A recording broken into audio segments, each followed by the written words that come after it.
Okay. Hi, everybody. This is LoveVFX sorry, again. Okay. Again. All right. Hi, everybody. This is LoveVFX for LoveVFX, and I'm here with Victor Perez. And Victor Perez Supervisor. Yeah, I'm doing the whole interview. Thank you very much. Thank you. Let's start. Okay, you want to do it again? All right. Oh, this is a good start. I'm liking this. I'm keeping it all in, by the way. Okay. All right, let's do it one more time. Hi, everybody. This is LoveVFX for LoveVFX, and I'm here with Victor Perez. Thank you so much for taking the time to talk to me. And yeah, I want to talk to you a little bit about what you're doing, your career, what you have experienced, your background. And so let's start with the very start. I know this is supposed to be a little bit of a shorter interview, but you just say whenever you need to go, and then we'll wrap it up. So just a moment ago, I was asking you about your start in VFX and how long you have been an artist. So I want to ask you, when was the first time, before you even knew that VFX existed, that sparked the joy for VFX in you, or that sparked the joy for art in you, where you said, oh, this is something that I want to do. I really like this. I want to get into it. Like, do you remember that moment? Yeah, I remember very clear. I was very lucky. I had a brother that he was a photographer. He was way older than me. By the time I was 6, he was already a photographer, a professional photographer. Mm-hmm. So because I was the little brother to play, he was teaching me how to use cameras, because that was what he had. Yeah. He was teaching me to do stop motion animation. So you were 6. Yeah, I was 6. Wow. So he was taking my toys and just moving the toys, and then taking the pictures, and then putting the pictures together, and then the toys were moving, and I was fascinated that the toys were alive. And that was something like 1987, 88, so very, very early days of anything that is with computers even. So I remember that moment that I was learning that doing visual effects, that I didn't know that was visual effects or was animation or whatever. I was just having fun with my toys and a camera, just creating not just a world inside my mind, but also a world inside the TV. So I was just having fun, and to be honest, what I'm doing today is exactly the same thing, but they pay my bills. But the principle is the same. It's just I'm playing, having fun, and doing cool pictures. It's a privilege, having something that you love to do and that you can make money with, and especially you are not only doing it for your fun, but also teaching other people, and so many people get to enjoy it and be interested in what you have to teach. I want to also ask you about a similar moment in time when you had the first experience with compositing, or when it manifested it for you, what compositing is, and that was more like coming from, I know there was a huge gap in the first experience that you just described and the first time that you knew or got to know what compositing was. So can you describe for me maybe also the connection between that moment and Nuke, like when you saw, I know that probably Nuke wasn't the first tool, first compositing tool. Yeah. I think it was combustion or no. Properly compositing, talking about compositing, it was Photoshop. So but it was compositing, of course, of pictures. But I started using Photoshop 1.5. That was the first version for Windows. Wow. And I was 13 or something like that. Mm-hmm. I use it because my brother got this thing that was, the scanner, and you have Photoshop with the scanner, and he was just scanning film negatives, and then you see the positive without needing to print. I mean, it was quite magical moment for the introduction of the digital intermediate. Of course, at that time, I was not aware of all the technicalities because I was just a kid. For me, it was completely normal. How old were you? 13, I think, something like that. And I started editing pictures and putting pictures together. I remember also taking with the camera, taking frames of my friends, and we used to love to play Mortal Kombat. And I remember taking pictures of them, and they making animations, just killing them in the worst, even myself, just doing the fatalities, so it's just removing the heads, and my mother was like, oh, what are you doing? But it was so much fun just to edit, to be able to alter reality. And that was the first time that I started doing Photoshop. And I never knew that was compositing. I was just altering pictures until one day when I was way later, a teacher of mine told me, hey, you have a very good attitude for compositing. I said, compositing? What is compositing? Well, compositing is what you are doing, is just taking pictures and put them together, and you should go and study this formally because you have very good attitude for this. So you should go with find a guy that is called Steve Wright. Oh. And I had... The legend. Oh, yeah. But I had no idea who Steve was. I just searched and I saw a course, and I went and I studied with Steve for a few weeks. And I realized who was Steve Wright by the end of the course, because I was so amazed by, we were working on Shake, by the way, in that time. So to work with proper motion picture. Yeah. And I remember Steve was the one that told me, Shake one day is just going to die because Apple is not that into developing this anymore. So you should look into this software. And he showed me Nuke. And we are talking about way before Foundry got Nuke.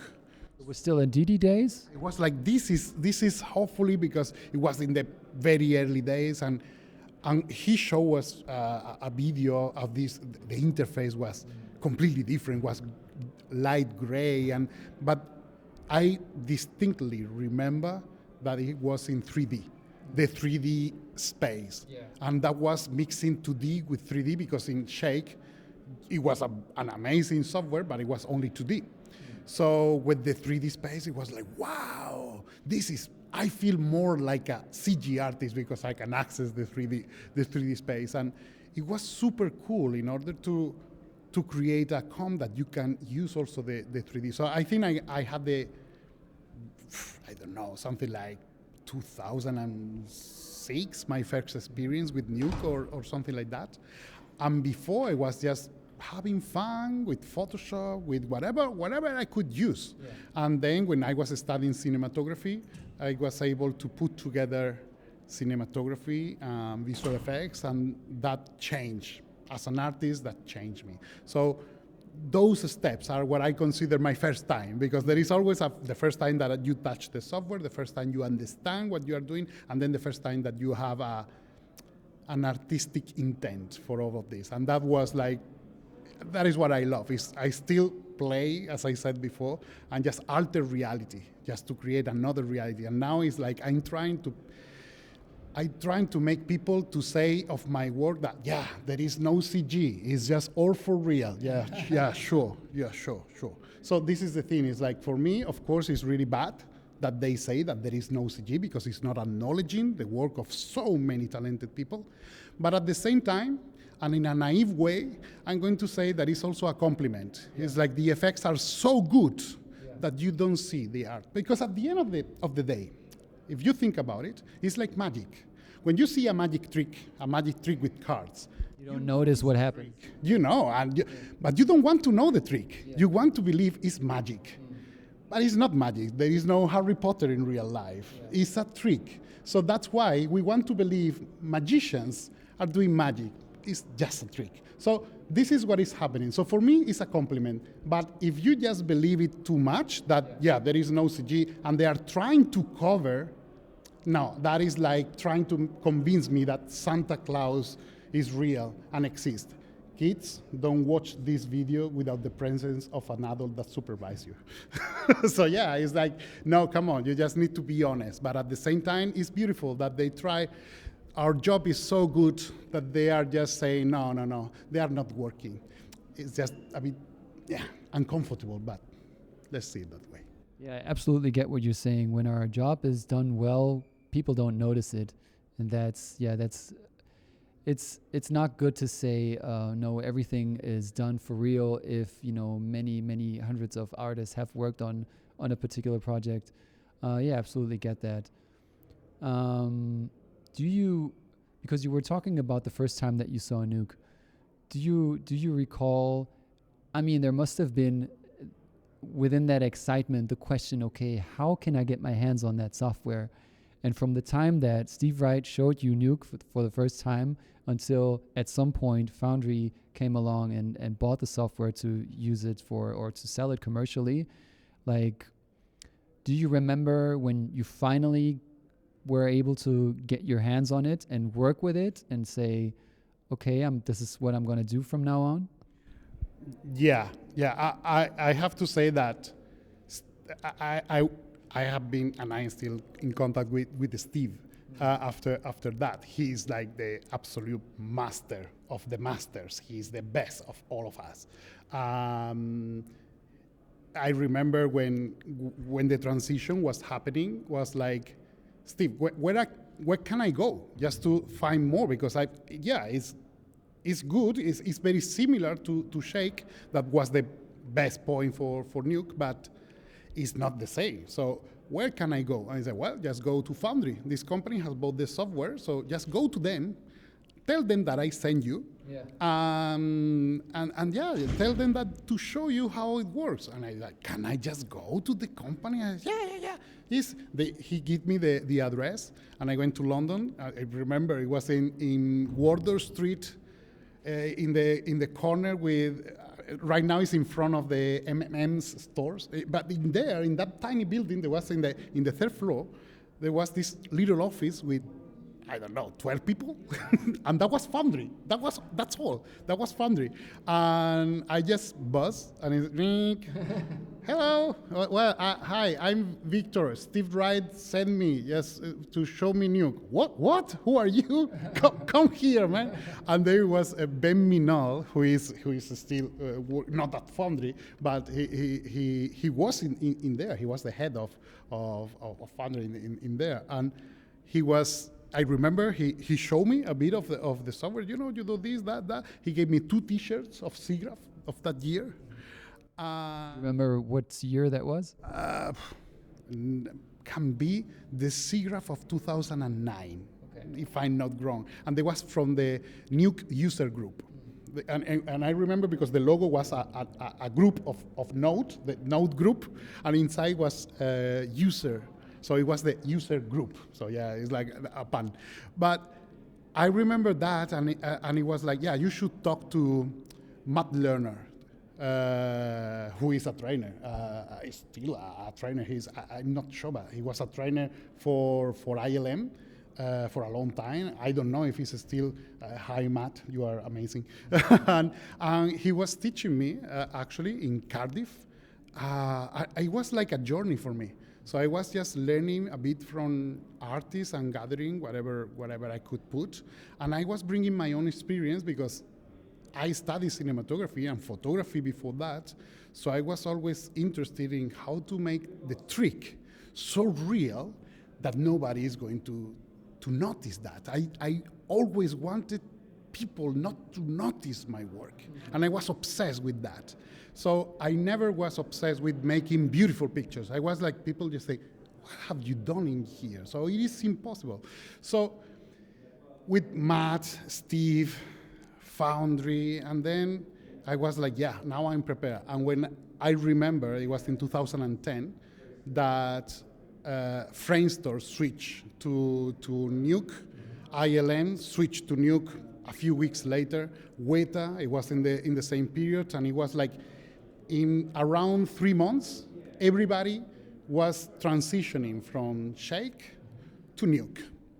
And it was like, okay, all the artists in the world were so amazing, but they had no idea how to use Nuke. And then it was like my point for me to say, okay, well, I have plenty of experience with this software, I know everything. So I was like teaching a lot and getting a lot of interest. So I was doing exactly the same thing that I'm doing now, which is talking about something that I love and showing others that, yeah, we can do that. But Nuke for me is like, it's not just a software. For me, it's a way of translating ideas into pixels. So that's why for me, yeah, there are other softwares, and Nuke is not the only one, and there are other amazing software. But for me, it's just so easy because it's so made for the artist, with the artist and for the artist, that yeah, it's no brainer. It's just a transition.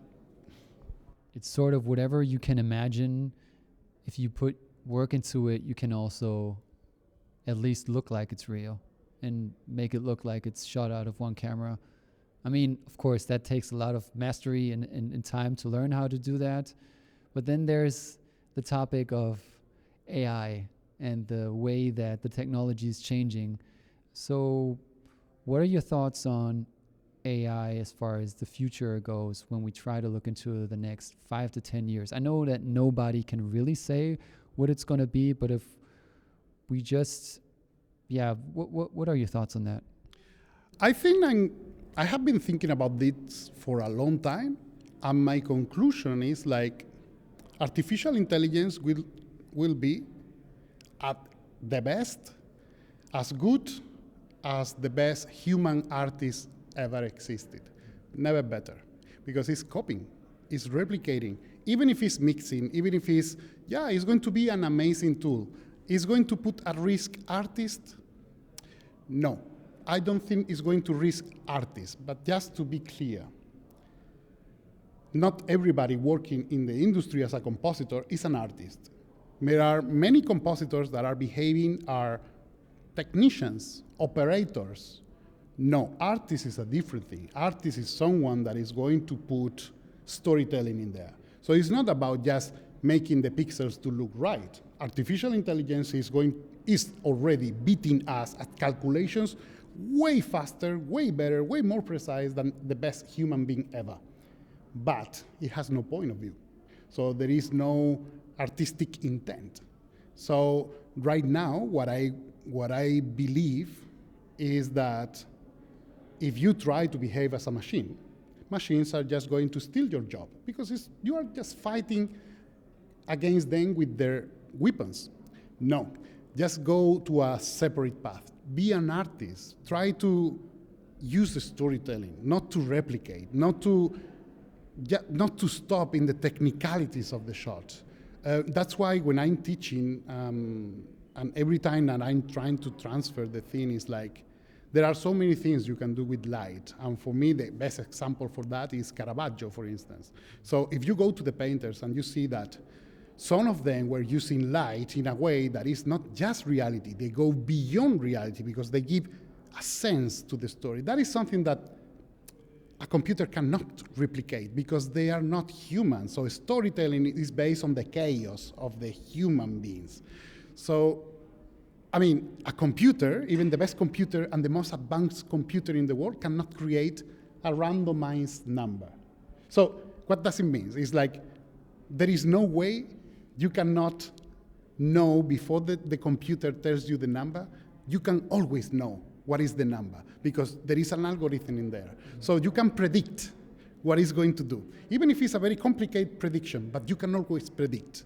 But if I ask anybody on the street, tell me a number from 1 to 1,000,000, you will never, ever, ever predict what is the number. Why? Because there is chaos in there, and it's just pure randomly. So it's the same thing applied to art. Even myself, compositing a shot today or compositing a shot 3 months ago is a different shot. So that is part of my soul. And we need to embrace that part. So we need to be more human. Now that we are fighting artistically, we are, especially in the field of the stable diffusion, that is trained with the images. So we need to be more humans than before. So when we are talking about robots, it's not about the robots, it's about the humans that are around the robot. So I believe artificial intelligence is actually a tool that can be really, really good for an artist, because it's going to allow more time for the artistic thing and less time for the technicalities. And we are fighting or trying to fight against that. It was in the Industrial Revolution, when machines were starting to do one machine the work of 100 men. Well, let's not, look at the world. Without those machines, today the world wouldn't be what we are living. So let's try not to fight against something that is here to stay, and let's try to embrace. So, yeah. Yeah. In some way, I also think that it is going to democratize the creation and put this tool into the hands of all of the people who want to create something and maybe did not have the ability or just the processing power, if you think about computers, to do so.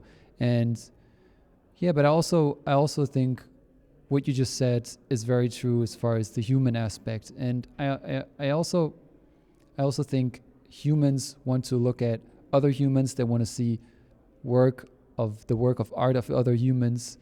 And it's very hard to imagine a world where that sort of art that is now being created by humans is in the future being created solely by the machine. So that's not something that I can imagine. But then again, of course, who knows what will be in 5 to 10 years, right? Yeah, I think another question to ask ourselves is like, maybe we are just too obsessed with reality. And if you go through the history of art, it's like art is not always trying to replicate reality. There are, for instance, expressionism. It's not trying to make reality as you can see the reality. It's trying to interpret reality in a way. And that's why animation for me is one of the highest forms of storytelling that there are out there. Because you don't need to create light to feel photoreal, or it needs to be something that you feel identified with. For instance, I'm just going to make a very silly example. The Simpsons, they don't look real, they are even yellow.